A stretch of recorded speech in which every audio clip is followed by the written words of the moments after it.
I hear the creaking of floorboards outside the door, and for a moment I raise my head out of my hands and listen. It's not often that I have visitors, almost never in fact, so it's a surprise to hear someone nearby. Normally, I'm just kept locked away in my little corner of the lodge to rot. The noise comes closer. Instead of stopping, though, it continues on past my door and further down the hallway. After a few seconds, there was only silence again. I return my head to my hands. I don't know how long I've been here. I'm not even sure that the passage of time means anything inside this place. The two windows in the room look out over a courtyard that is locked in perpetual night, and the meals that suddenly appear out of nowhere on the table next to the bed do so at seemingly random intervals. I'm trapped in a space where I'm locked into a single moment. Or maybe I'm locked away from all moments, and I exist outside of their influence. There's no way to know for sure. Life simply stopped when Lydia brought me into the lodge. She locked me in this room and hasn't been back since. It's an admittedly nice room. The bed is large and comfortable, the bathroom is spacious, and the dark wood tones throughout are inviting rather than threatening. It even has its own fireplace that never runs out of wood to burn. This would be an incredible place to stay while on vacation. Its charms are lost when it's not a vacation, and is instead a forced stay, however. I flex my fingers slightly. The one good thing about my comfortable incarceration is that Lydia took that damn typewriter away. She probably did so on the off chance that I'd be able to use it to get myself out of here. Whatever the reason, I'm just glad that I no longer have to feed it. I'm feeling better than I have in a long time, and it's all thanks to not being bled over and over again. The visions, though, I still have those. They're not as frequent, and I'm not physically tortured if I don't use the typewriter, but they're still there. I can actually feel one of them coming on now. It's a feeling not unlike waiting for a train to arrive. You can't see it in the dark tunnel, but you can feel it in your bones as it approaches. With a sigh, I get off the bed and walk over to the small desk in the corner of the room. As always, there's a small stack of white paper and a high-quality ballpoint pen waiting for me. Like everything else in the room, they replenish themselves when my attention is somewhere else. The room gives me everything that I need, and all that it requires from me is to never leave it. As I sit down at the desk, I feel something warm on my right earlobe. Frowning, I run a finger over it and hold it up in front of my face. There's a red smear on the skin. My ear is bleeding. Standing back up, I go into the bathroom and turn on the light. I open the medicine cabinet and retrieve a cotton ball from a small glass bottle. Using the mirror, I carefully wipe away the blood. The white ball is almost completely crimson by the time that I'm finished. More blood runs down my face, but this time it's coming from my left nostril. Even before I can start to clean that up, there's a trickle coming up over the bottom lid of both my eyes. Pressure is starting to build in my head. I quickly clean myself up as well as I can and hurry back out to the desk. The vision is almost here, and it's different from all the others. I need to expel it from me, get it written down and out of my head before it kills me. I've never felt this kind of need, not since the damn typewriter was taken from me. Something is happening. Something big. Something important. Something that requires a witness.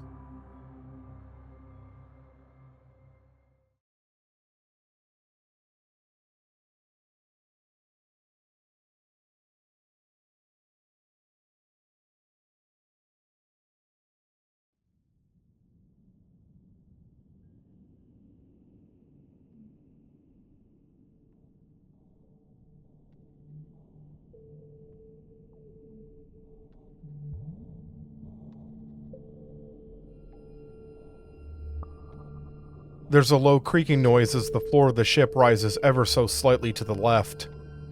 Feeling his stomach churn, Jack Barnes places one hand up against the wall as he waits for the ship to right itself. The storm outside has been raging for over an hour, and he's more than ready for it to be over. He probably shouldn't complain. There's far less movement rocking back and forth than most other ships would experience in these types of conditions. The Atlantean Tribute isn't some typical cruise liner, however. It's beyond top of the line. Still, he's never met a ship that couldn't make him seasick. Even the best motion sickness medication can only take the edge off. That's why he typically avoids being out at sea on anything smaller than an actual island. Unfortunately, this is the second time that he's been on the Atlantean Tribute in the past 6 months.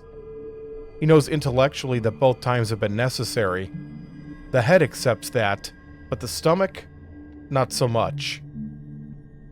As he steadies himself and continues down the corridor, he tries to concentrate on the reason that he's here.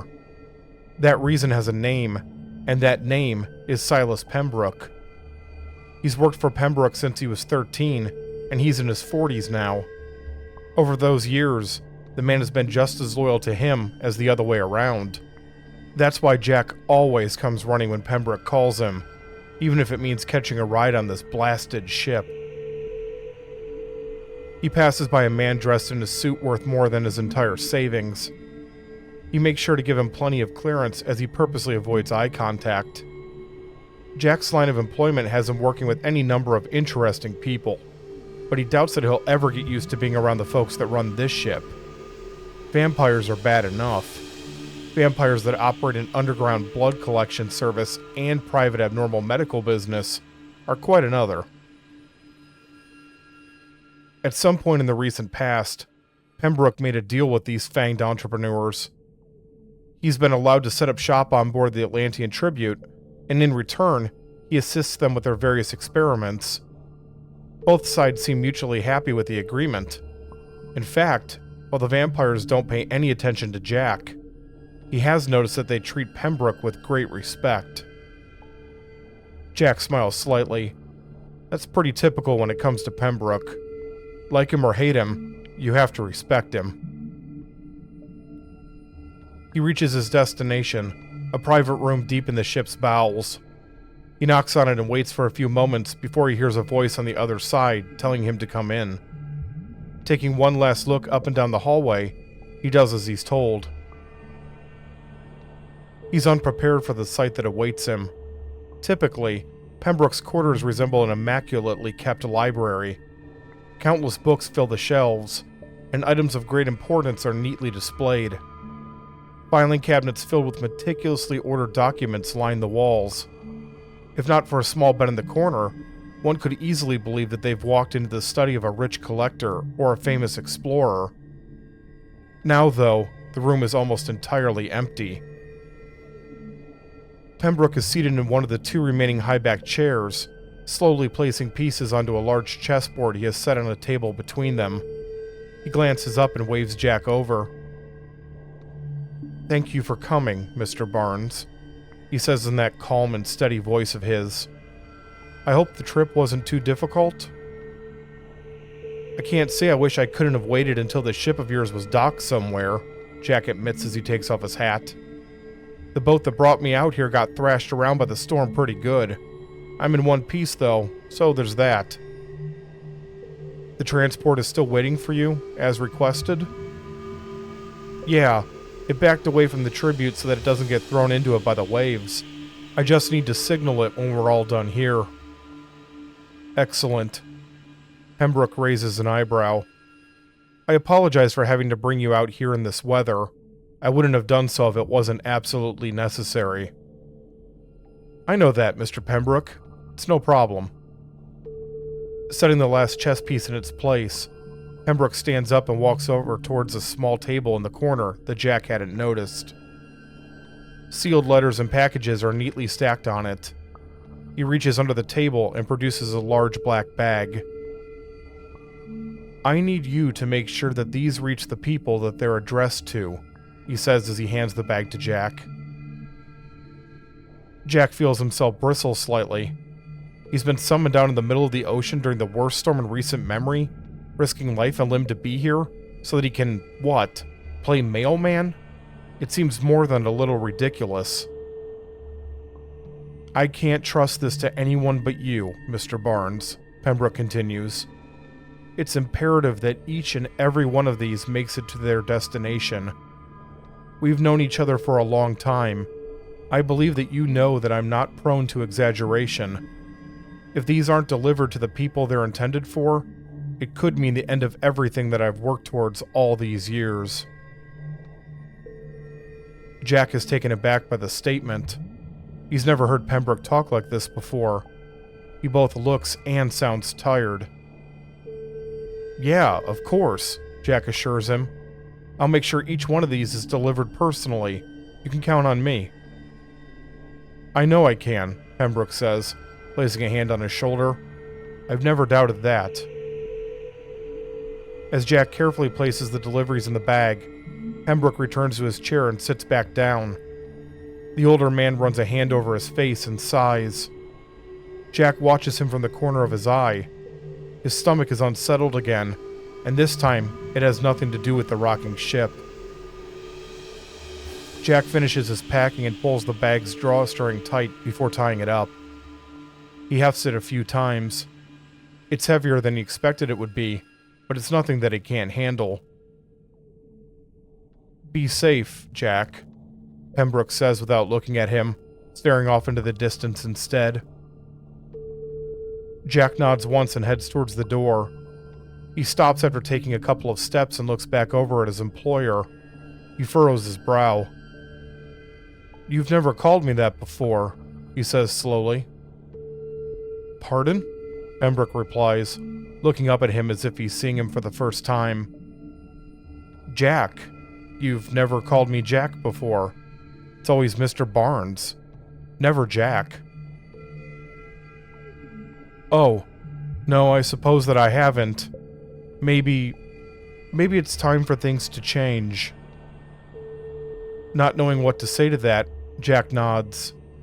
"Maybe so. Good night, Mr. Pembrook." "Silas." Pembrook smiles slightly. "It's only fair that you call me by my first name as well, wouldn't you agree?" Sure. Good night, Silas." Jack leaves the room and goes back out into the hallway, shutting the door behind him. For a long moment he simply stands there, trying to wrap his head around the sudden change in the man he's known for 3 decades. He comes to the same conclusion that he has so many times in the past. There's no understanding why Pembrook does the things that he does. And yet, no matter how strange his decisions seem to be, everything always works out for the best in the end. That's why he gets a private suite on a cruise liner, and Jack delivers mail.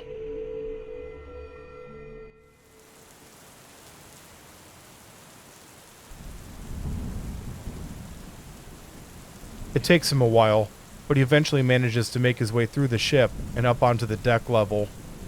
He opens the door leading outside and is immediately battered with wind and rain. The transport waiting to take him back to the mainland is somewhere off to the starboard side of the ship, and he needs to signal it to come pick him up. The Atlantean Tribute has a flood lamp on that side that he's supposed to flash 3 times. Hopefully the captain of the transport boat will see it through this storm. His eyes fall on something further up the deck, and despite the storm, he stops to stare at it. For a long moment, he just stands there, the rain soaking him and his breath caught in his chest. His eyes go wide as a number of things click into place in his mind. Quickly turning, he runs as fast as he can on the slick surface towards the flood lamp. Standing in the middle of the ship's deck, with no structure around it or place for it to lead, is a large wooden door.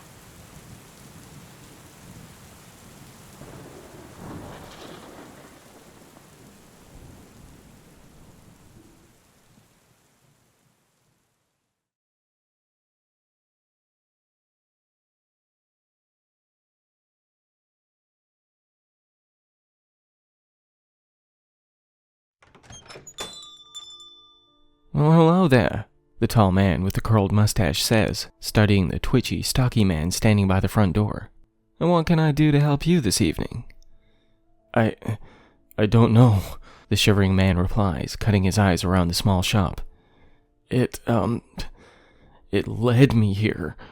I don't know what." "It? What exactly is it?" "This," the man with the bushy and knotted beard says, thrusting his forearm before him. That's a tattoo, my friend. I don't see how. Oh. As the needle of the intricate compass, etched into the swollen and reddened flesh, begins to sway from side to side, the shop owner feels his lips curve into a mischievous smile. He cuts his gaze from the irritated skin to the wavering eyes of the unsettled patron, peering behind the curtain of his stare for a moment. I would assume that this particular tattoo is quite new, yes? He says, leaning down to take a closer look. He traces his eyes across the fine lines and intricate details of the alarmingly realistic compass. He then looks to the faded clipper ship, etched into the opposing forearm, the crudely, almost scribbled, demented clown face on his neck, and finally the twin teardrops below the man's left eye. It's new. It just appeared. It just showed up. Is that right? The man straightens back up, taking a step back to fully take in the sight of the crumbling individual before him. He twirls the right curl of his mustache between his fingertips, glancing to the door to this establishment and back to his customer. Why would it lead me here? Can you help me? I don't know. The cracking in his voice gave way to tears trickling down his face, each drop disappearing into the matted and clumped hair upon his chin. Everyone who walks through that door is looking for help in one form or another. Some seek guidance, some seek escape. There are those, of course, who have no semblance of understanding what they truly need. The two just gaze upon one another, one on the brink of slipping into madness, and the other a pensive statue. I can help you, my new friend. For a price, of course. While somewhat unsettled by the mischievous look on the face of the shop's proprietor, the disheveled man is far more overwhelmed by his desperation. Though he cannot even begin to comprehend how an image embossed into the flesh can move in a way not instructed by the muscles beneath, he no longer cared about answers. He only wants the damn thing gone. Name your price, he stutters, hopeful that he can afford however much is requested. The price is quite simple and very affordable. Just tell me your story. Story? I don't have. You don't become branded overnight without a tale to tell, my friend. The shopkeep gestures with a tilt of his head before turning to walk to the rear of the store. He slips his hands into his pockets in an effort to convey that he means no harm, nor has any nefarious intent. Though reluctant, the stocky man follows behind, weaving through the narrow aisles until reaching a door behind the counter. When he enters the room, he sees a single desk with a cozy red velvet-lined chair on either side.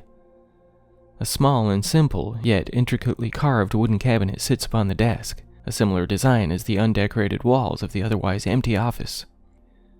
The man in the midnight blue three-piece suit nods to the chair opposing him as he takes his place behind the desk, leaning his elbows on the surface with his hands clasped. He slides open a drawer, retrieving a crystal bottle filled with a brown liquid, accompanied by two short and stumpy glasses, filling both and sliding one to the still twitching individual with the no longer spinning image on his arm. He takes a sip from his glass to assure his patron that there is nothing to fear from the contents within. As he takes his seat, the man grasps the glass with the hand not mysteriously lined with foreign art, draining the entirety of the liquid down his throat, coughing only once from the burning whiskey. So, aside from the directions provided by that, the mustached man says, nodding to the compass, what led you through my door? I don't know what you're asking, man. It led me. Nothing else. I ain't got no story to tell. I swear. Everyone has a story. He reaches for the small knobs protruding from the wooden cabinet, not breaking his gaze from the one before him for a second. His muscle memory guides every action, not so much as requiring the attention of his eyes to locate the correct shelf once the doors are pulled ajar. The sound of metal scraping against wood, accompanying his hand pulling free of the small cupboard, sends an unexpected shiver up the length of the stocky man's spine. As the one behind the desk brandishes before him the tarnished silver key he freed from the shelf, an agonized squeal breaches the lips of his guest. And every story can be told without a single word exchanged. Mr. Johansson." With the sensation of fire manifesting beneath the flesh of his forearm, Mr. Johansson continues to wail, clawing at his skin far more aggressively than before. Perhaps, had you felt compelled to share your story sooner, you would not have been led here. As the man falls from his chair, writhing on the carpeted floor, he is certain something is clawing its way through the flesh. Hesitantly, he cuts his eyes to where the pain threatens to tear into his soul, his jaw falling limp, unable to utter another whine, when he sees that there is no longer a compass on his arm, but a keyhole. "You knew she was only 13 years old, yes?" "What? Who?" "You know very well who. You think about her often, do you not?" "No, I don't know." Another shrill squeal cascades against the walls of the small room, the bearded man buckling from the pain. She wasn't. I didn't. She told me she was 18. Every word is interrupted by the spikes carving into every nerve ending as the ink finalizes its transformation. He retches across the carpet, his mind unable to escape the torment for a second. No, she didn't.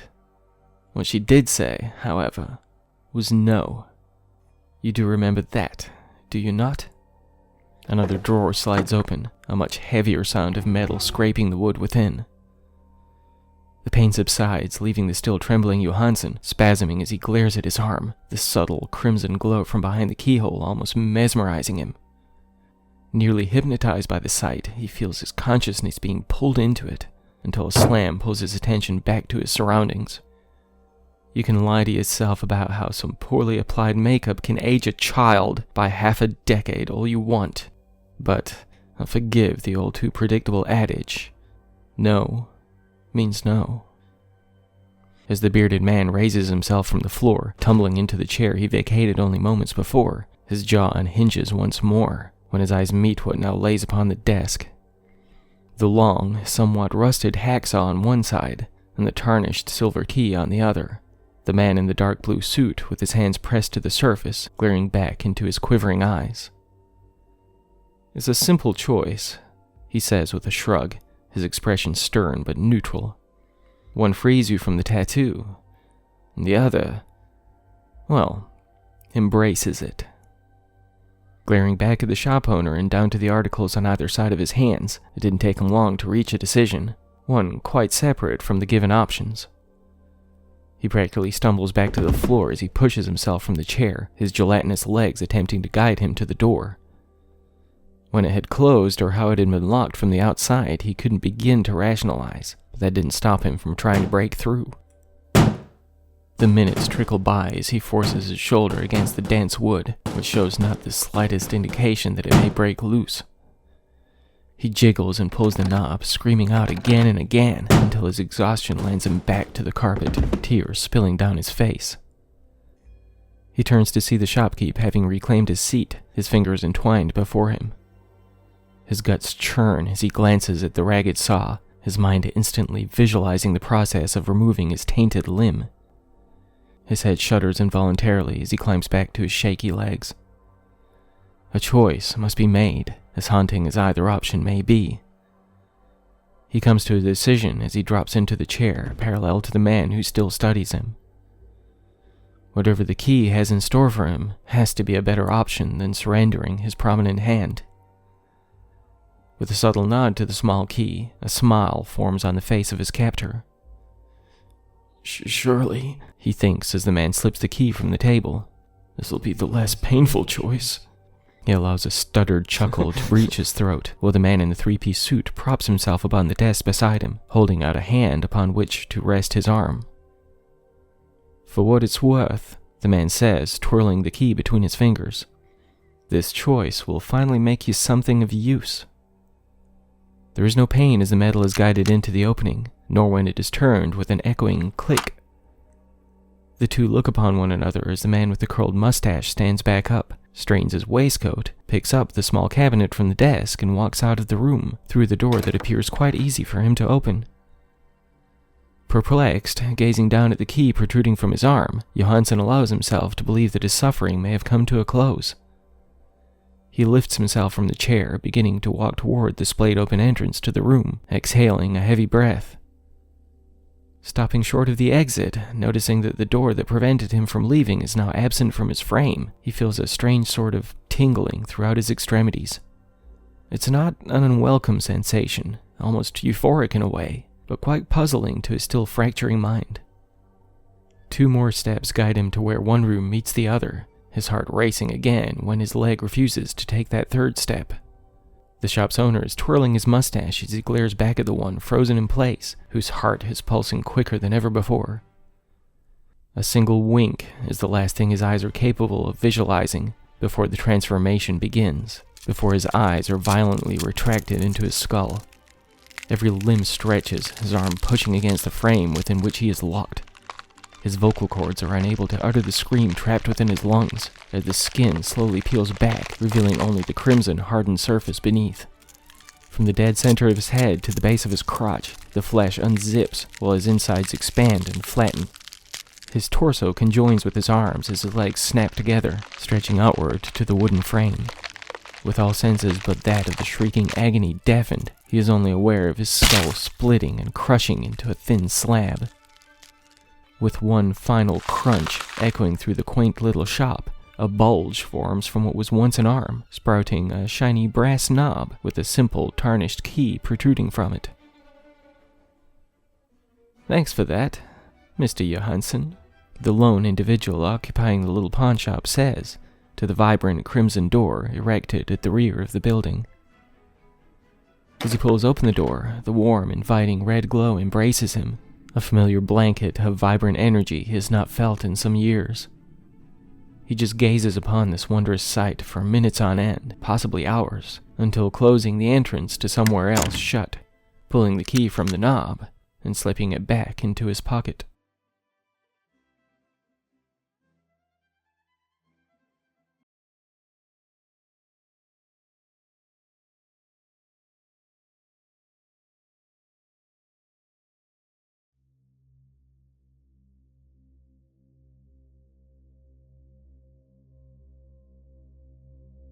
Sleep hadn't come easily to Michael Dyer. That was becoming increasingly common. No matter how tired he was, or how much his body cried out for rest, it always seemed to remain just out of reach. When he finally managed to fall asleep, it was usually fitful and short-lived. When the knock comes at the front door of Forgotten Tales, he's easily roused from his slumber. His head feels like it's packed in cotton, and the taste in his mouth is foul. He lays on the couch for a few moments, hoping that the noise was just his imagination and that he will quickly go back to sleep. There's a second knock, though, and there's no doubt that there's someone at the door now. With a grunt, he forces himself into a sitting position and wipes at the crust in the corner of his eyes. He sighs and reaches over to the nearby table to retrieve his leg brace. It takes him a few moments to get it put on in the darkness. He only got the cast off a couple of weeks ago. The doctors say that it will take some time for him to regain strength in the leg, and they've cautioned him that it will never be as strong as it was before the injury. Because of this, he's expected the recovery to take time and be more than a little difficult. What he hadn't expected was for it to feel like the rehab hasn't improved anything at this point. He sucks in a breath as he pushes himself off the couch, before hobbling over to the wall to get the set of crutches leaning against it. They help to take the pressure off the leg while also allowing him to move around, but there's still a lot of pain just from being upright. A third knock sounds as he's making his way through the store showroom towards the door. The narrow aisles are a bit difficult for him to maneuver around, but he manages to make it. He pauses just long enough to look through the peephole before he turns on the porch light and opens the door. Maggie Grant looks exhausted as she stands on the other side of the doorway. She's wearing civilian clothes rather than her sheriff's uniform, and there are dark circles under her eyes. She sways slightly as she waves with one unsteady hand. "Did I wake you up?" she asks. "Yeah, but I wasn't all that asleep anyway," he replies. "What's going on?" "I need to talk to you. Something's happened."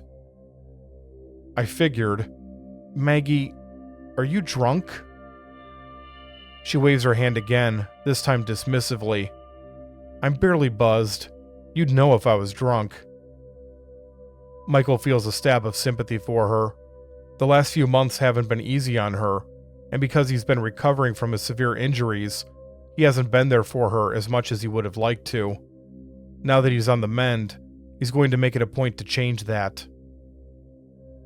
Why don't you come in, he suggests. You can sit down, and I can find you something highly caffeinated to drink while you tell me what's happened. Maggie shakes her head, and the expression on her face makes it clear that she immediately regrets doing so. No, listen, Michael, something bad has happened, and I need you to, listen, she says emphatically. You just have to know that I'm going to take care of it, okay? I'm going to find out who did it, and I'm going to take care of it. Slow down, Maggie. You're not making any sense.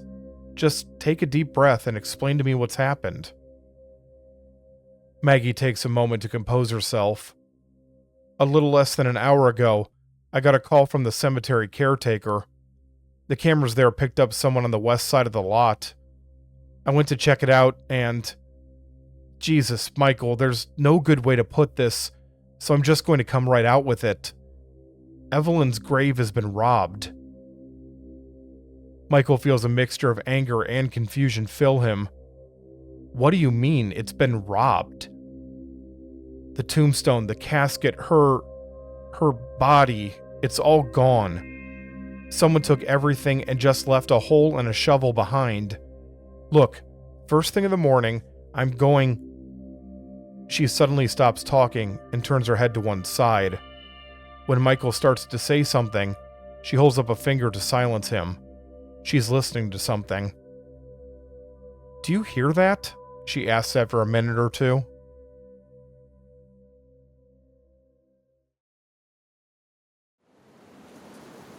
Michael goes out onto the porch. At first, the only sound he hears is the cold winter wind blowing through the trees. After a moment, though, he hears something else. It's quiet, but it's definitely there. It's some kind of music. I think it's coming from the other side of the house, Maggie whispers. She leaves the porch and starts walking towards the gravel driveway. Michael follows her as quickly as he can, but there's only so fast that he can move on the crutches. She seems to think of that, and she slows her pace and waits for him to catch up to her. Together they go down the driveway and towards the backyard. He calls for a halt with a quiet hiss when the music has grown loud enough for him to identify it. He hasn't heard it in a long time, but the sounds of the calliope are unmistakable. It's the opening title song for the television show, Bingo's Circus Extravaganza. Son of a bitch, Maggie spits out between clenched teeth. Hold on, Michael says quietly. Mira. There's a crackle of static, and Mira appears out of nowhere to stand between them. The blue mythical creature, resembling a rabbit with a single horn growing from its forehead and a bushy tail, immediately bares its teeth. It obviously senses that something is wrong. Normally the animal is happy and gentle, but now its hackles are raised and electrical currents are running up and down its body. Michael nods down at it. Okay, let's go, he says, and they continue around the house. They stop again as they reach the backyard. Standing in the middle of the lawn is a tombstone. Michael doesn't have to read the words on it to know that it belongs to Evelyn. He's visited it enough times since moving back to Lamplight Woods to know it simply by its shape. Perched precariously on the top of the tombstone is a television. It's an older model, one that would have been more at home in the 1970s than in the modern world. It's turned off, and the plug is dangling off to one side, but the music they're hearing is coming from it. Without warning, the screen snaps on. The picture fades in, and they're looking at a red curtain, the kind that is often found in a theater. The music grows louder, and as it does so, they hear the sound of children clapping and cheering. A puppet made to look like a black and white dog with a top hat and tailed coat pops up from the bottom of the screen. "Hello, boys and girls," the puppet says happily. Welcome to Bingo's Circus Extravaganza, coming to you from the bestest place on earth, the Lodge. The children cheer again. Today, we have a very special game to play. Would everyone like to play a fun game? I knew you would. Today's game is called Desecrating the Dead. The cheering is even louder this time, and Michael grips his crutches so hard that his fingers hurt. Now, I've already had my fun playing the game. Dug me up a nice pretty redhead that I have a very special history with. I can't wait to crack open the box and see how well the old girl's held up after all these years of being munched on by the worms and maggots. Maggie puts a hand on his shoulder and shakes her head at him. He knows that he shouldn't take the obvious bait. That doesn't mean that it's easy for him just to stand there doing nothing. That can wait until later, though, the puppet continues. I'm a softie, and I've always thought that giving is better than receiving. That's why I've given some very special friends the opportunity to play along with us. They're out there somewhere right now, and I'm sure that after being locked away for all this time, they're very eager to play. Oh, fuck, Michael exclaims, his eyes going wide. The cells. On it, Maggie says as she breaks into a run towards the back of the yard. Stay here. Buried underneath the yard is an underground facility that his father built after he had first left Lamplight Woods.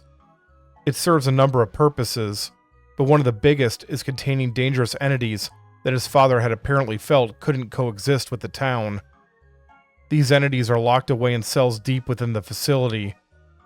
Each of them are extremely dangerous and can easily threaten the entire town if they were to get loose. We'll be right back, kids, after this word from our sponsor, the puppet says. There's a brief pause before the puppet is lowered off screen. The puppeteer himself stands up a moment later.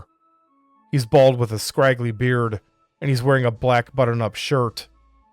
At first he looks like a normal person, but when he smiles, his face changes. The skin seems to peel off from around his eyes and mouth, revealing a horrifying corpse-like appearance. Hello there, Mikey, Bingo says pleasantly. Michael doesn't answer. Next to him, Mira begins to growl, and her electricity begins to arc higher. I won't take up much of your time, Bingo continues. I know you need your rest. How's the leg, by the way? I did quite a number on it, didn't I? Ah, memories. That's actually why I'm here. I wanted you to know that I haven't forgotten about you, and to remind you that I'm going to be seeing you really soon. I just have some business to attend to first. But don't worry, buddy of mine. I made sure that you'll have something to keep you occupied while you wait. Bingo laughs, and the sound sends a chill down Michael's spine. I will be back sooner than you think, he continues. That's my guarantee to you. The Bingo guarantee. He tilts his head. No, wait. Even better. That's the Lodge Manager guarantee. The television goes dead. No longer able to hold in its anger, Mira releases the electricity emitting from its body, and it strikes the television, causing it to explode into hundreds of pieces that go flying in every direction. Michael nods approvingly as the animal lets out one last growl.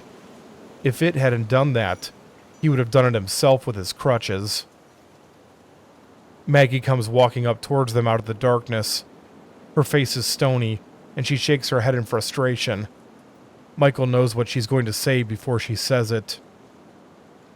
The cells are all open, and those things are gone, she informs him, the note of fear noticeable in her voice.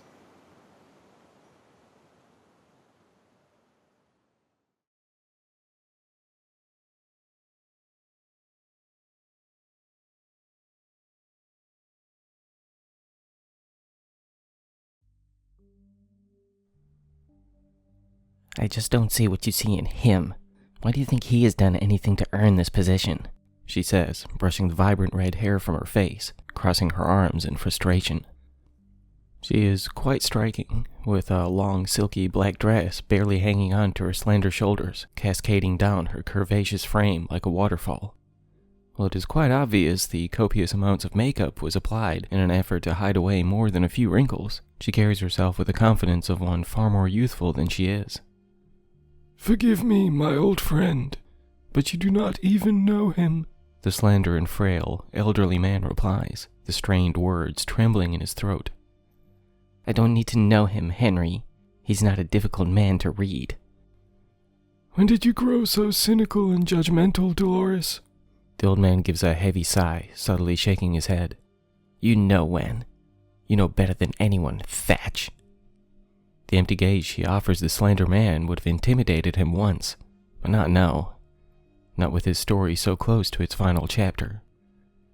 Exhausted from this conversation, he turns from the woman, who still glares at him with her arms folded and her posture stiff. "You're making a mistake on this one, Henry," she says, allowing her arms to release, falling lifelessly to her hips. "You used to be a better judge of character." "Why does he bother you so much? Why this one? You never questioned Firenze Jones, Beatrice Abernathy, or even Charles." "How dare you bring up Charles?" she yelps, her face reddening. "After what he took from me, you have some fucking nerve." "Apologies, my dear, but my point stands. This process began many years ago, and you've never spoken up until now. Why now? Why him?" His eyes are wide and sympathetic, while her rage is still boiling beneath the surface of her skin. She feels a slight sensation of guilt for raising her voice to her old friend, the one who probably knew her better than anyone. "I just don't think he's the right man for the job is all.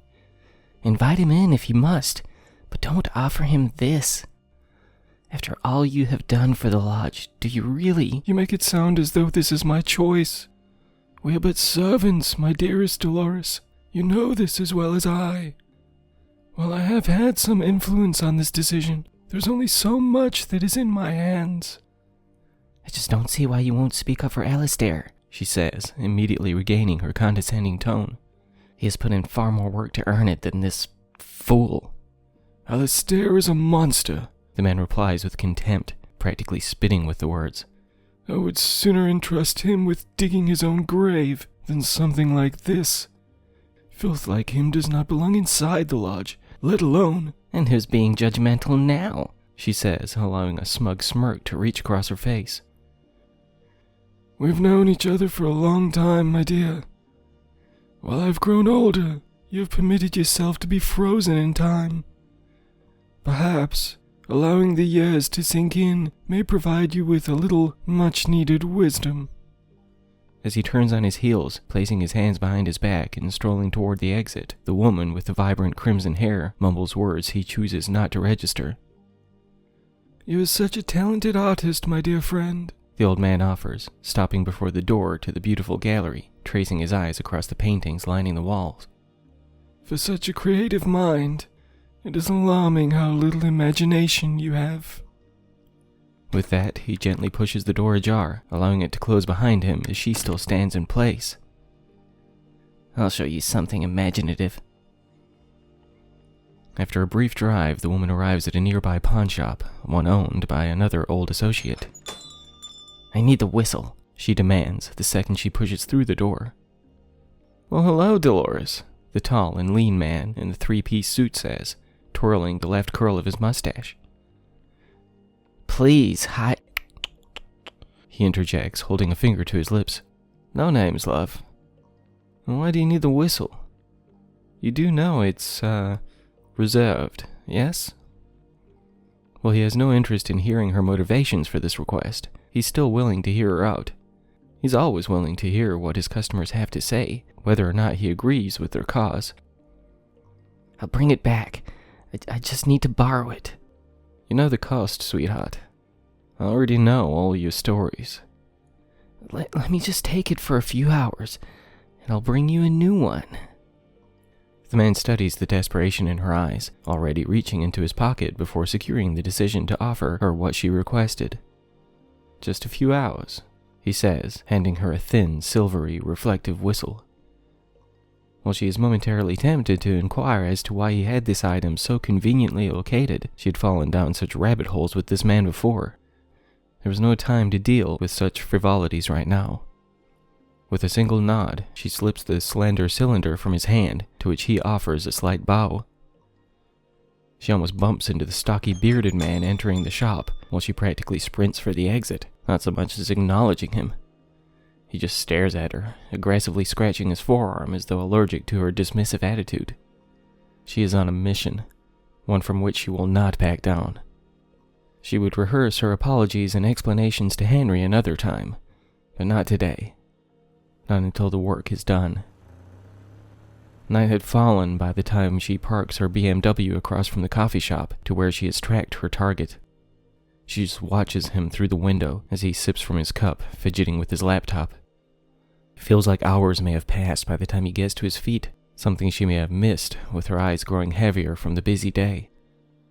Her heart feels like it may burst like an overinflated balloon as he pushes through the exit, pulling up his collar to battle the bitter wind.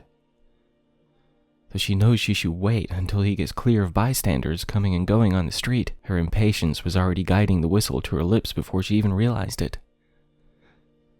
As he stops in place, turning his head from side to side, his eyes finally lock onto hers. The two just gaze upon one another as she channels a single breath through the shiny metal cylinder.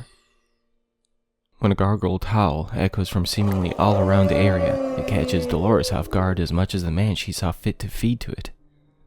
3 dense shadows form across the pavement only feet from where she is parked, slowly transforming from 2 dimensions to 3, as though the concrete itself was giving birth to them. The sight inspires a blood-curdling scream from the man, whose eyes grow so wide the art gallery owner thought they may pop free of his skull. Passers-by stop in place, glaring at him as though they were witnessing a mental breakdown. They were clearly unable to see the shadows stalking towards him, but Crawford expected this. Only the victim and the killer can perceive this particular murder weapon. As he takes off on a sprint for his life, the woman pulls out of her parking space, tracking him from behind. She wants to see him fall. She wants to see him bleed. She wants to know this ordeal has come to a close firsthand. The trio of muted silhouettes make quick work of closing the gap, practically snapping at his heels as he runs into the nearby park. Whether he is attempting to escape any innocent victims getting pulled into this, or has no definite course as he flees, his killer does not care. She feels her mouth watering as the first of the beasts leap upon him, pushing him to the ground, his vibrant yellow eyes glaring down at his shocked face. This is it, she whispers, wiping the drool from her mouth with the back of her hand. Nothing can stop. Her words are cut short by the passenger door being pulled open, a bony, liver-spotted hand whipping the whistle from her trembling hand. He doesn't speak a word as he blows into it, the blurry shapes bursting into wispy smoke before them. He simply takes the seat beside her and glares through the windshield as the man hesitantly gets to his feet, shivering from head to toe. Closing the door beside him and buckling his seatbelt, he still only looks forward, not as much as acknowledging her. She needs no instructions. She needs no directions. She knows where they're headed. I have to return that, she stutters, tilting her head slightly to the whistle in his hand. He simply nods, expressionless and cold, before she guides her luxurious car back onto the road. With only one pit stop to make, she hopes that she can talk him out of this, before what comes next.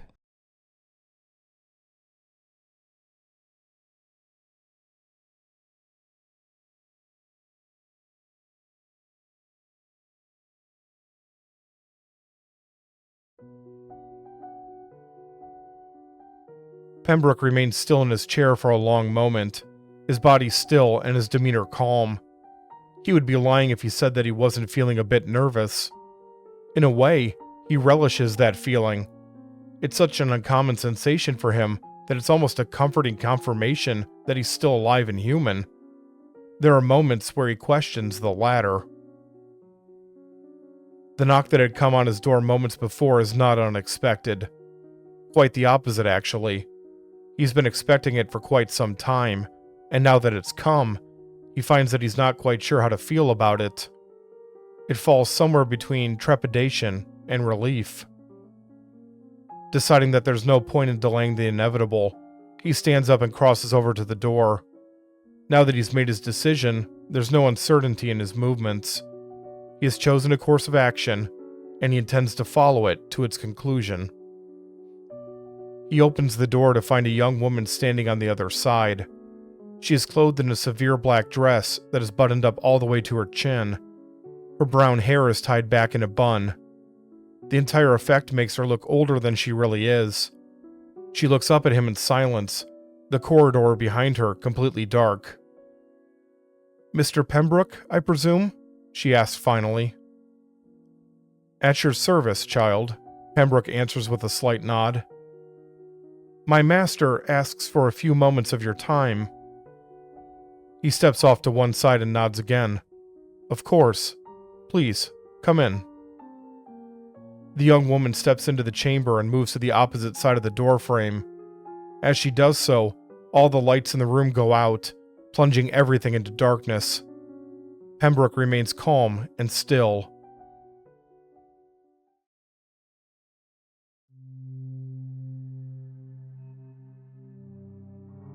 He may not be able to see the figure come in, but he feels it.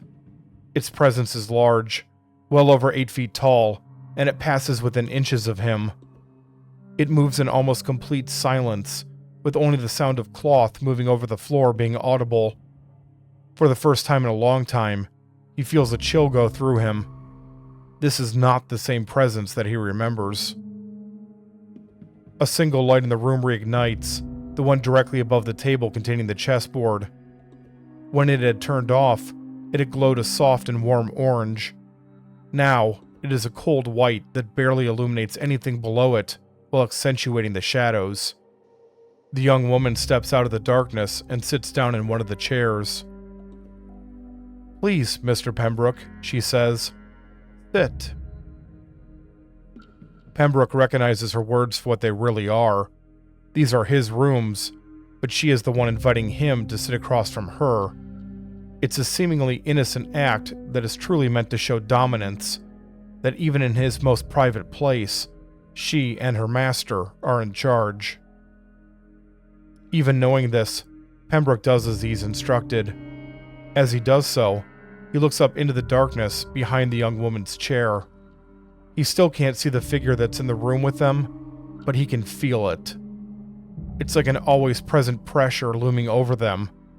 The room's temperature has dropped noticeably, and he has to force himself not to shiver.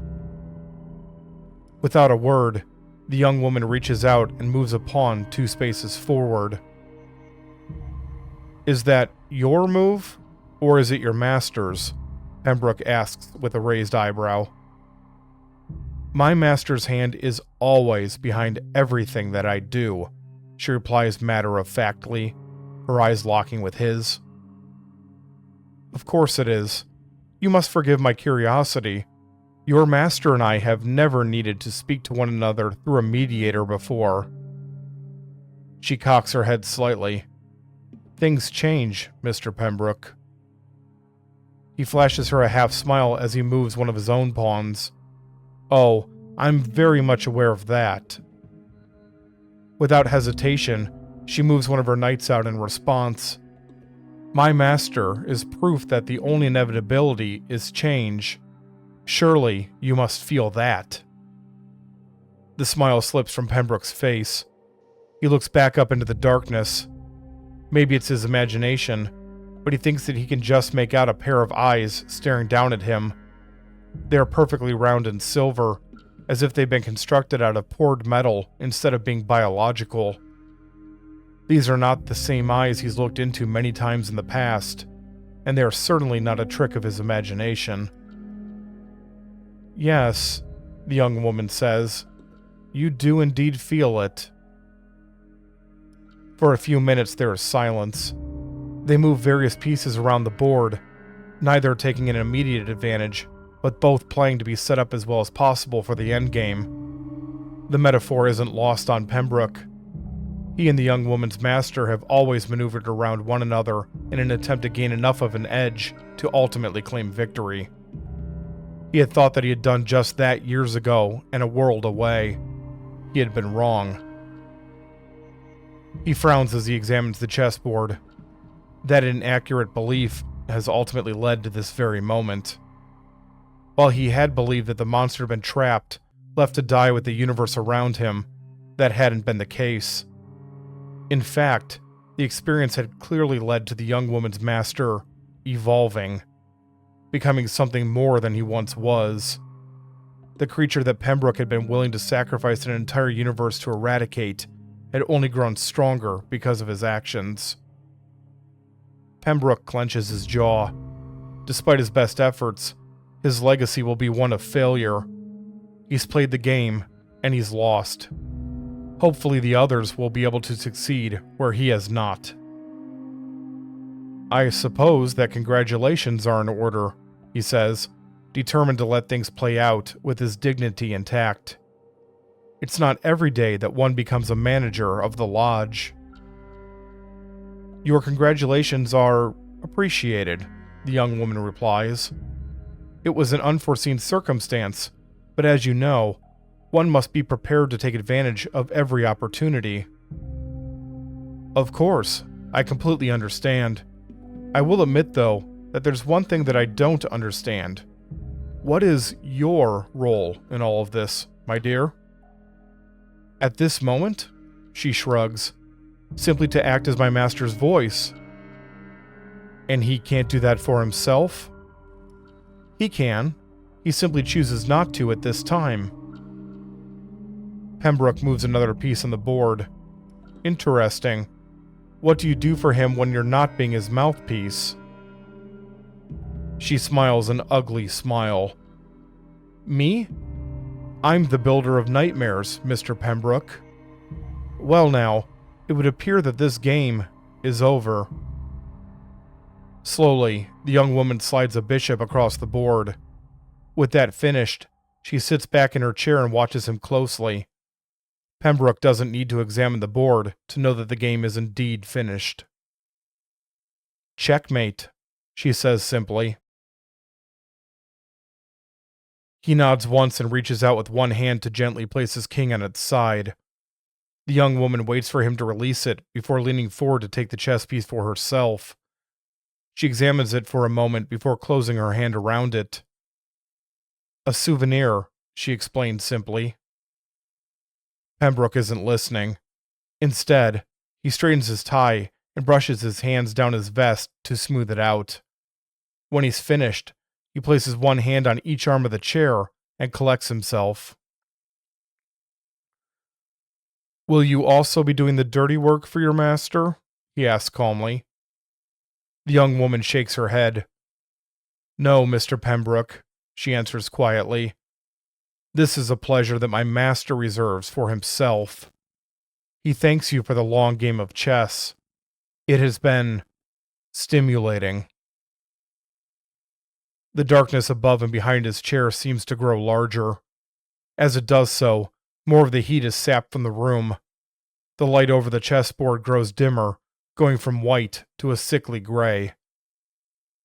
Pembrook catches a momentary glance at the creature as it leans forward. It is horrifying, even for one such as himself, and he involuntarily recoils from it. He had been right. This is not the monster that he has known. This is the monster in its full glory, having shed the last of the man it had once been. Cruelty and depravity and desire flow off of it like black water. My master will make it quick, the young woman informs him. You were a worthy opponent for many years, and he feels that he owes you that. She grins wickedly. Besides, he believes that there may be some value in your undamaged parts. Pembrook forces himself to keep his eyes open as the creature bears down on him. He won't give it the satisfaction of showing it that he's afraid. His last thought is a hope that, now that he's at his end, others will be able to continue for him. They have to, or everything will be lost. Because, God help them all, Mr. Gangley walks the lodge halls.